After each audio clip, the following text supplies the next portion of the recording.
Yo homes, welcome back to another Photoshop tutorial, and in this one I'll teach you how to create a great dual exposure effect or manipulation in Photoshop. So let's begin.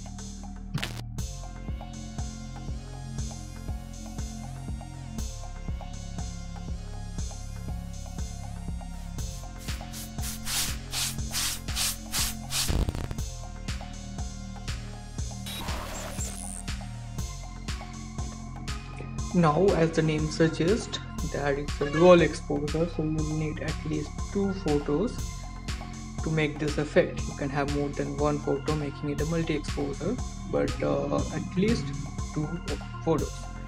One of them will be the base, and the other will be the subject or the secondary image what you are trying to depict. Let's begin by preparing the base photo for the manipulation process. Now make sure that the photo you're using has high contrast and really dark elements. It doesn't have to be completely dark, but it has to have the contrasting parts and some parts that are dark. This is to make sure that the dual exposure, even after the dual exposure, the photo stays understandable. Like, you need to make sure that the photo is in a stage that looks recognizable even after the dual exposure effect. As for this one, I'm using a selfie of me that I have already edited in Lightroom, but I'm removing the background from it because I don't need that for what I'm creating. You might or might not do that depending on what you're going for. This dual exposure effect is something I'm creating for the poster of my short film Alone. You can get it in my channel. Give it a watch.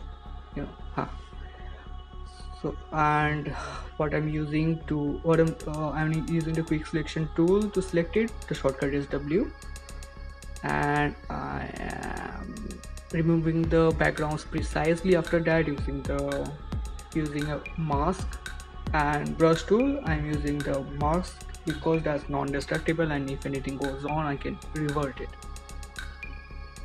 The shortcut for brush tool is B, and let's complete the adjustment for the base and move on to the next. Now let us move on to the second image, which is the most probably the subject image, which a bit varies upon what you're trying to do, but in this case it's the subject image. And first we'll change its blend mode from normal to screen, which will make its black parts transparent, and that will be replaced by the black parts of the base image, which is why I advised you to use a high contrast image for the base. You can also use some image and edit it in Photoshop, increasing its contrast, etc. Now I'm using the base image as its alpha mask. To do so, just use the second image on a layer. Keep the option key in Mac or alt key in Windows pressed, and hover the mouse in the intersection point of this layer and the base layer, and you will see the icon getting changed. When that happens, click on it, and the lower layer will be used as the alpha channel mask for the upper layer. Now, a good way to put more emphasis on the second image is to clear out its background or stuff that is not important to the subject matter. I'm doing that using a combination of mask and the brush tool. And when that clearing out is done, let's move on to the third image, which is of course optional, but it's important to what I'm doing in this composition. In this case, the third image is acting as a background for the second image to bring out the subject even more. In order to continue with the dual exposure effect based on the base image, a good idea is to group the second and third images together and convert the groups blend mode to screen. The shortcut to grouping is select the layers and group it together. Shortcut being command plus G in Mac and control plus G in Windows. G for group, pretty obvious.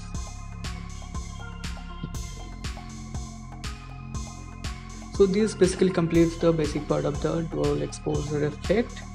Although we're using 3 images, so it's more of a multi-exposure effect. Now we will be adjusting the image, adding new layers and more corrections and playing with it till it reaches the stage we want it as close to perfection as possible, although we shouldn't let perfection be the enemy of the good. But let's play with it a bit. So should it on whatever you're creating after watching this. Hopefully all the best with that. So thanks a lot for watching this tutorial. There will be more coming, so do subscribe for more. Also, as I mentioned, this composition is for the poster of my short film Alone, which is live on my channel. Do give it a watch if you like it, hopefully, and do give us a thumbs up if you like this video. Use the comment section to let me know what tutorials I should make next, your suggestions, queries, etc. I love to hear from you. I'm also active on other social media platforms, mainly Instagram.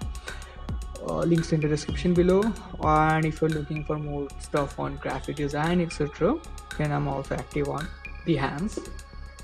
Hope to see you there and see you again soon. Till then, keep creating to stay above the crowd and matane.